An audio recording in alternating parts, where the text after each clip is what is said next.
Everybody, welcome back to the channel. Today is 1/11/2023. Also a day of alignment and ascending numbers. So we got 1/11 alignment numbers, right? 111, and then also 2023, which is 223. So we got 111-223 ascending numbers.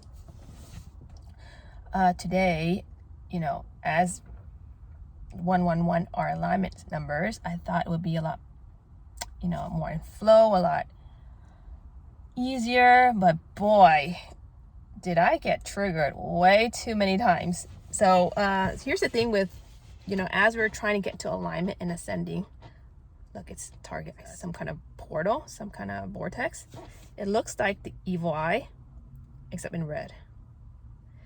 I've been getting pulled to target quite often just to be with the energy. So I think it's some kind of vortex, some kind of energy in there. So I ever wonder why people get so pulled to target.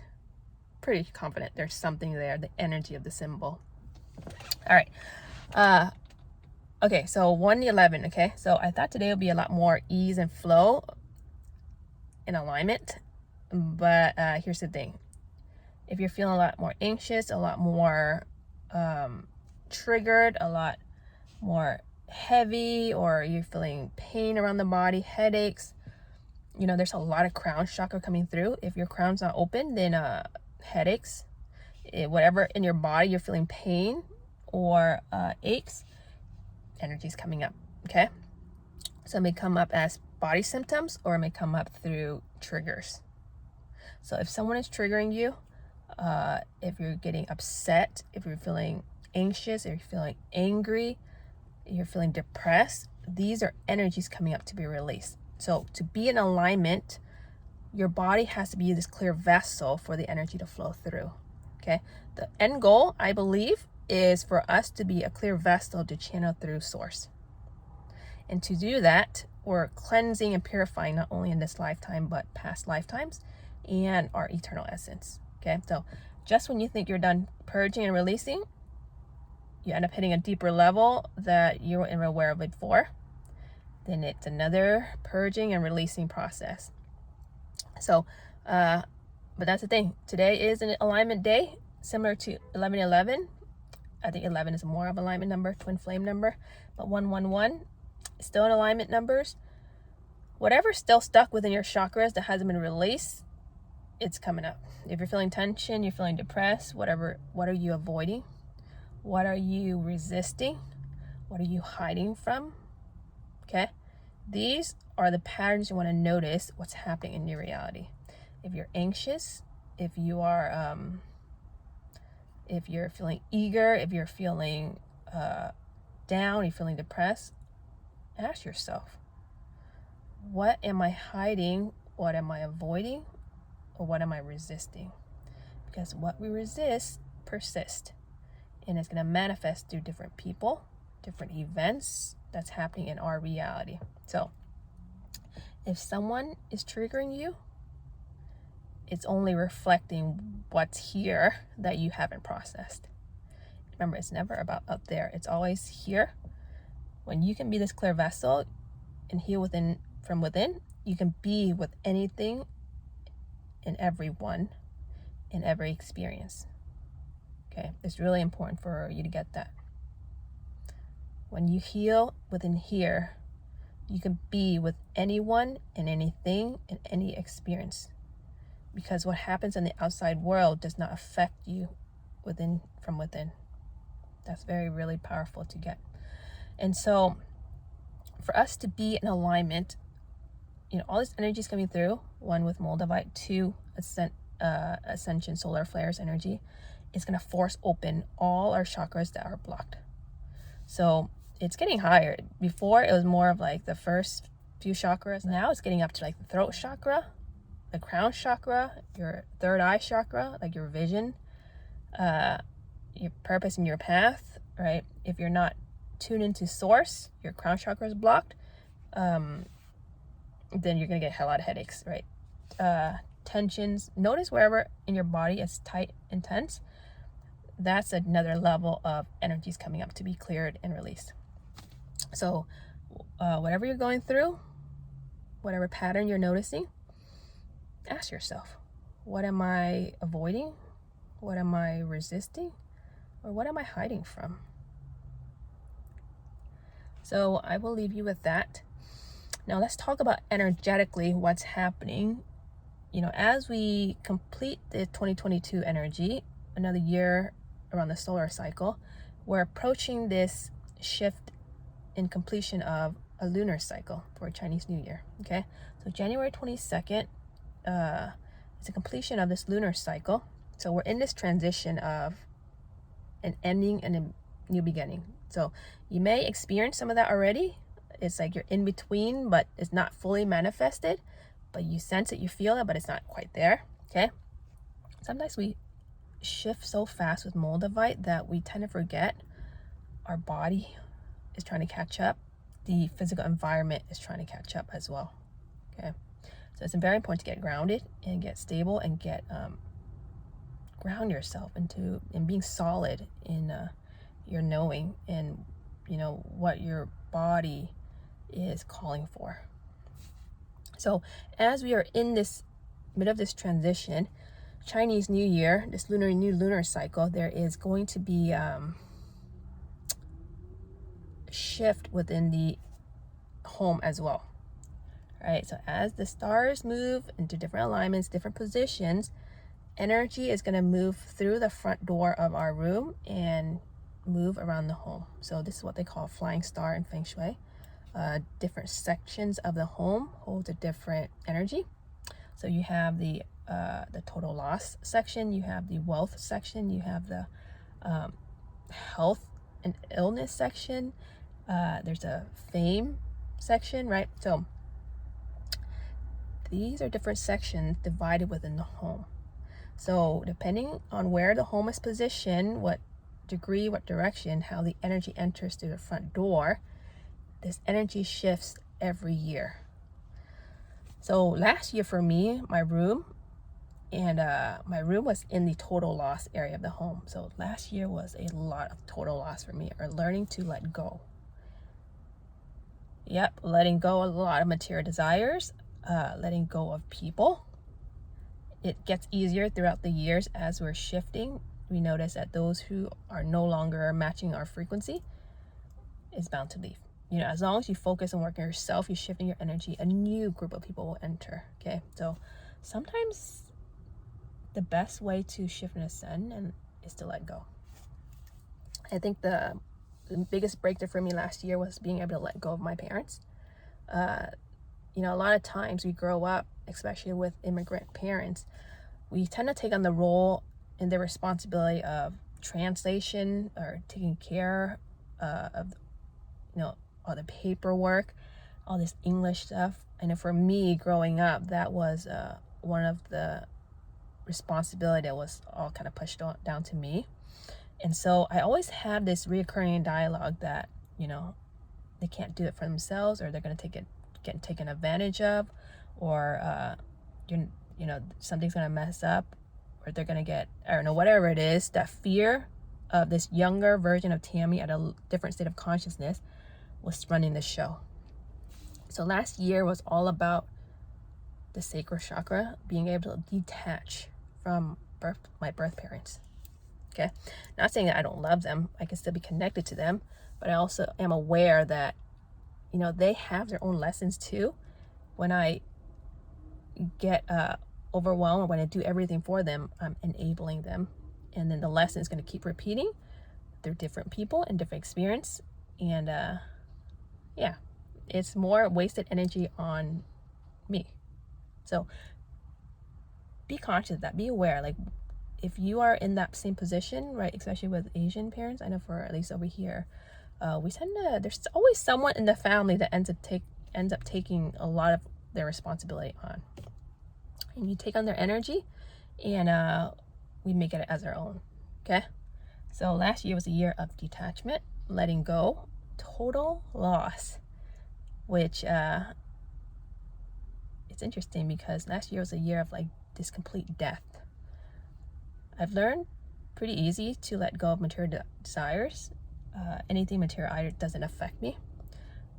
People was something that was more challenging, especially family, but I learned to let that go too, right? You still love them. You don't have to always be attached to their energy.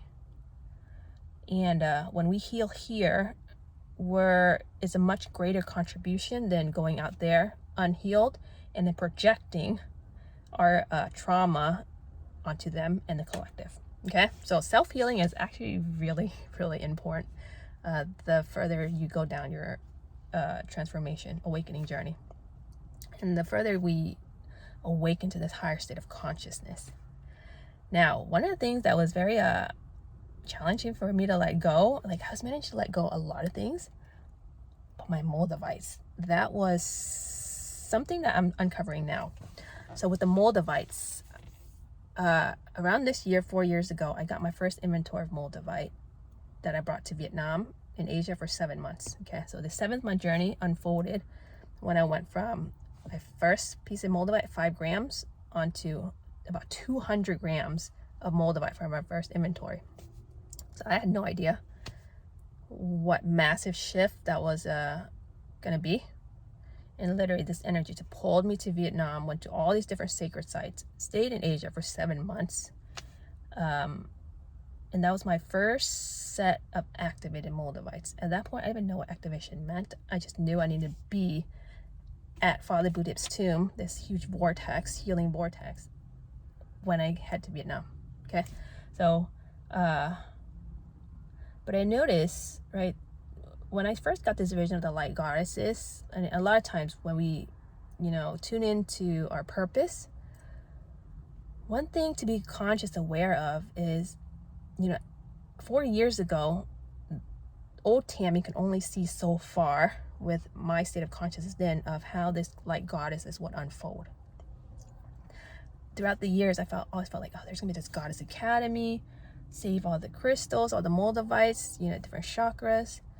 But as I evolved and learning to let go of like almost everything, or going through this death, you can have a physical death or you can have a spiritual death, an energy death, which is letting go of all these attachments. And so I realized that this year, opening up the throat chakra, opening up the crown, opening up the third eye, I noticed that purpose, that vision shifted. I think a lot of us, I know for me, I was so attached in that vision I had 4 years ago that it has to be like, this is it, that I wasn't willing to see everything else that was starting to manifest and unfold for me.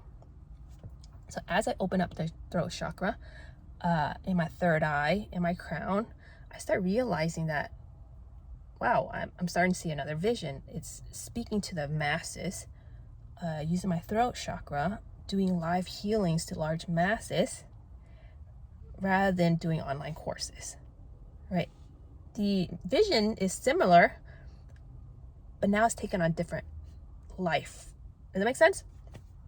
So that would be my tip for those who are so set on, that was my purpose. Think about it. Whenever when did you pick up that purpose? What state of consciousness were you in at that point in time? And notice ask your business is entity itself, right? Ask your business, has something shifted? Or is there something that I'm not seeing?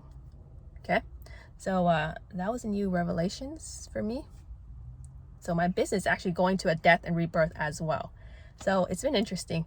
The Goddess Academy is still there, but not how I imagined it would have been. Okay, so things are shifting and moving as we transition through this lunar new year. So yeah, I just want to share that. But with that being said, I am ready to release the 50 Moldavites from Father Budip's tomb. Now, these set is resonates a lot with the crown chakra. Every time I open the grid to do healing with these set of Moldavites, I would see purple exude everywhere. Okay, like you see reflections of purple, or different people that resonate the crown chakra would enter my field. It's really interesting. When you open up the crown, the chakra channels in the energy from source, cleanse and purify our body, right? The goal, I believe, is for us to be this clear vessel to channel the energy in from source. This is what Reiki does too. It purifies you out. And then you use your body to heal people through your hands, through your essence, through your just being, which is your exuding energies in and out from your open chakras. Okay. So yeah, the set from Moldavite to Vietnam was to Father Budip's tomb. Now this tomb is people travel all around the world to pray, and to pray in this tomb. 4 years ago when I started this journey, it brought me there. I had no idea why I was going there. I didn't know who Father Budip was, but all I knew was my dad goes here every time someone close to him needs prayers for. So he prayed for three people, my uncle and 2 other of his family friends.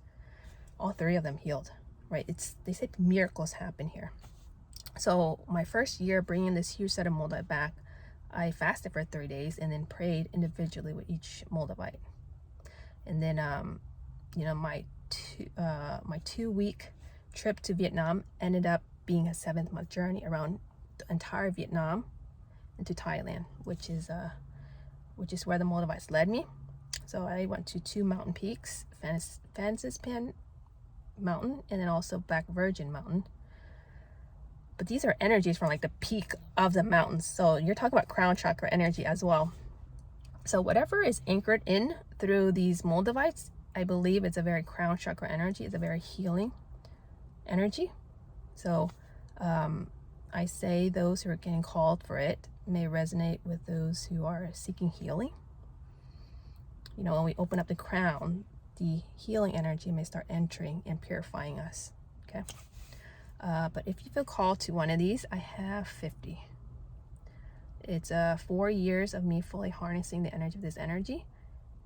It was around this time 4 years ago that I went to Arizona, got my first inventory of Moldavite, and took it to Vietnam for Chinese New Year, for the Lunar New Year. So these stones are ready to be released. If you're, just go check out the website. If one of the stone is for you, there's something deep within your soul that will be calling for it. There's no explanation. There's no words where I convince you why you should or shouldn't get it. It's an energy. And when you see your stone, you know that, all right, this is my one next step. Okay? So follow your intuition, follow the resonance, and it'll lead you to exactly where you need to be. And that, go check out the website. I'm sending everyone here lots of love and light, and I'll see you for the next episode. Timmy Doo, signing off.